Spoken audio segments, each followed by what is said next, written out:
and welcome back to the channel, and if you're here for the very first time, it's an absolute pleasure to meet you. I'm Jane, my husband Mike is behind the camera. We're British, early retirees, we've got no debt, we've paid off the mortgage, and we live a thrifty, frugal and money-saving life here in Brittany in northwest France. And every Friday we bring you something food related. Now the other day I did some batch cooking, and in that batch cooking I made a jam sponge pudding and people were quite interested in it. So this week I'm going to show you how to make jam sponge pudding and custard. Don't worry about the measurements, I will put them in the description box at the end with the metric measurements and the American measurements and the American baking temperatures, because you're in Fahrenheit, we're in centigrade. I'll do all the conversion for you, and that will be in the description box and in a pinned comment at the end. So here we go. It's a bit funny saying this to you today because all of a sudden it's warm.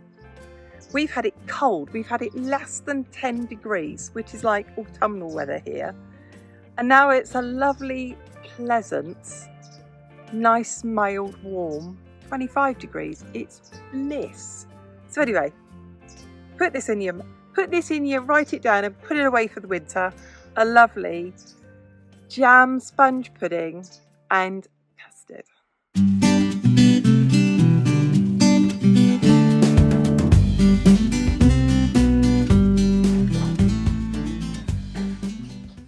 I'm going to run through all the ingredients and all the equipment that you're going to need to make this jam sponge pudding and custard.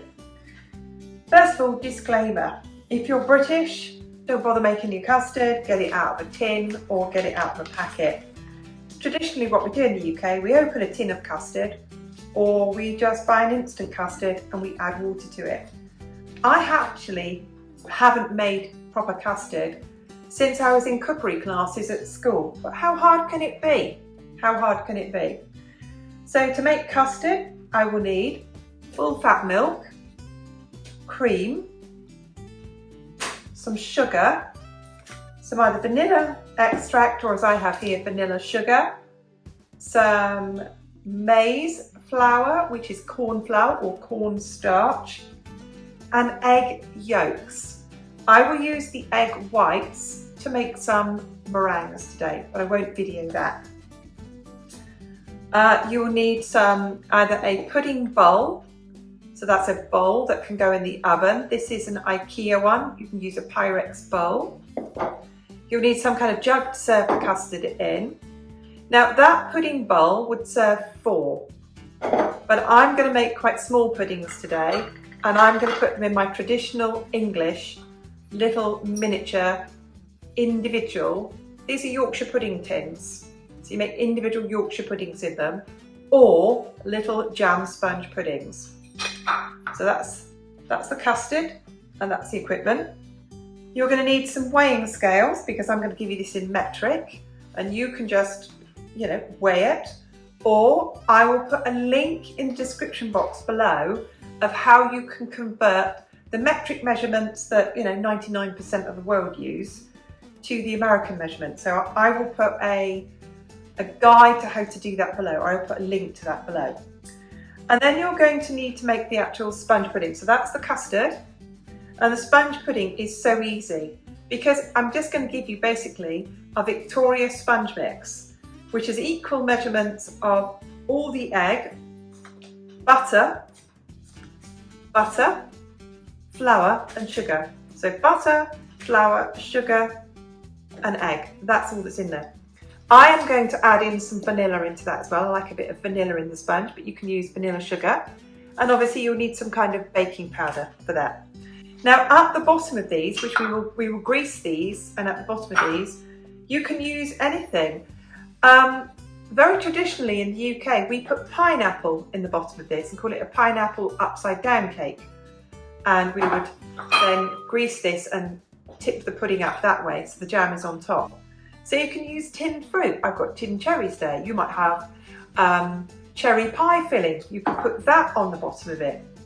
We've got a little bit of golden syrup in here. You can use that. So we call that, even though it's golden syrup, we call that treacle sponge and custard.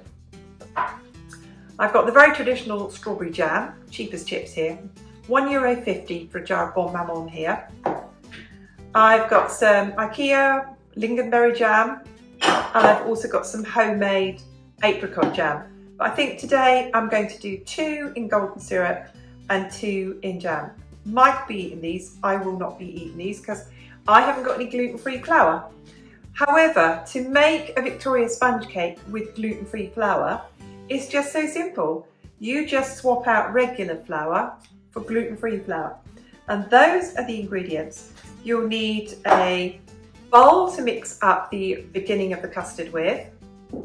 I need a bigger bowl than that. And you'll need a saucepan.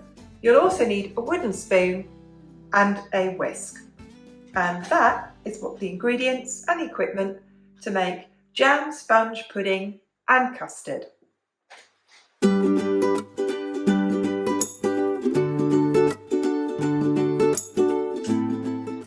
The first thing you're going to need to do is either with a pudding basin or a baking tin or whatever you're going to actually put into the oven, if you're going to cook these in the oven, you'll need to coat them with butter and dust them with flour. And as you can see, I've got my traditional little pudding moulds I'm going to be using here today.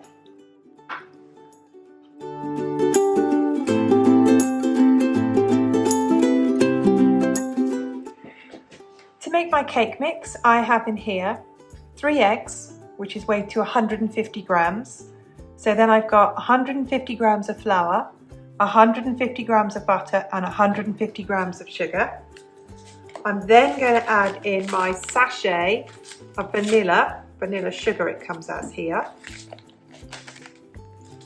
And my sachet, which is about a spoonful of baking powder. And then all I'm going to do with this is I'm going to beat this with a wooden spoon until it's a smooth batter. I don't cream the butter and the sugar together first, I don't do any of that. This will just be beaten together now and it will make my cake mix. And now you know how to do this, you never need to buy a box cakes mix ever again. And there it is, the beaten cake batter. So all you have to do is beat it all together with a wooden spoon until that is your consistency of your cake batter.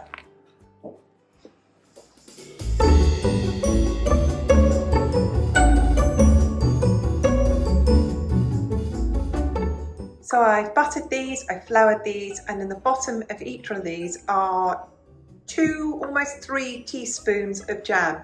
Do not be stingy with it. You want the jam to run down over the sponge afterwards.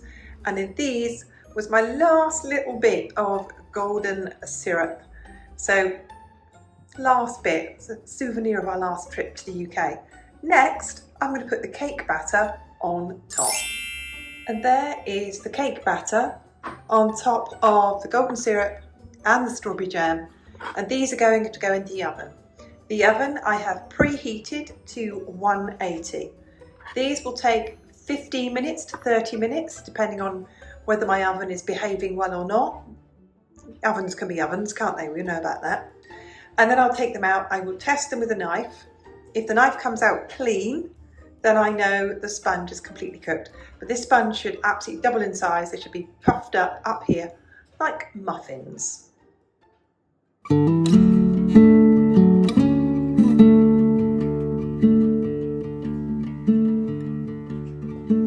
In my bowl, I've got 5 egg yolks of 5 medium and smallish eggs.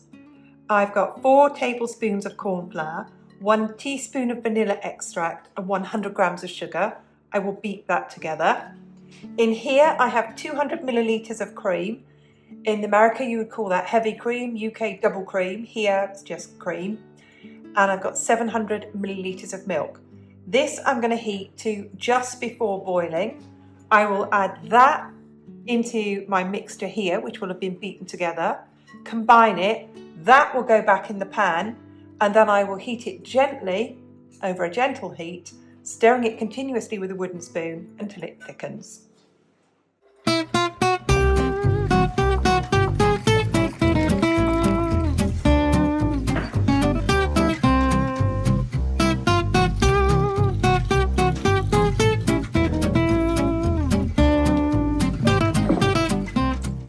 going to go back on the heat now and I will thicken it.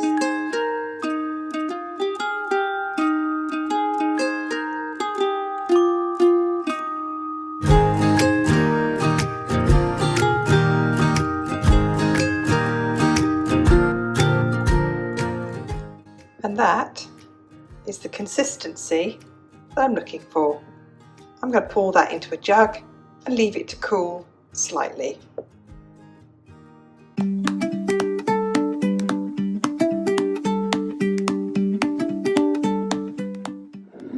And there is the finished result. Jam sponge pudding with custard and treacle sponge pudding and custard.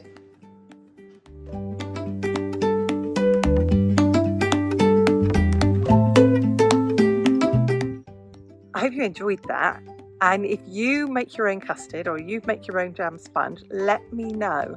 I've also written in the description box the timings it would take if you put this in a mug and put it in the microwave, because that's a favourite thing to do in the UK. So you can bake it, or you can steam them, or you can microwave them, as long as you put them in a microwave safe pot. So there you go. I hope you enjoyed it. Leave us a comment. We'd love to hear from you.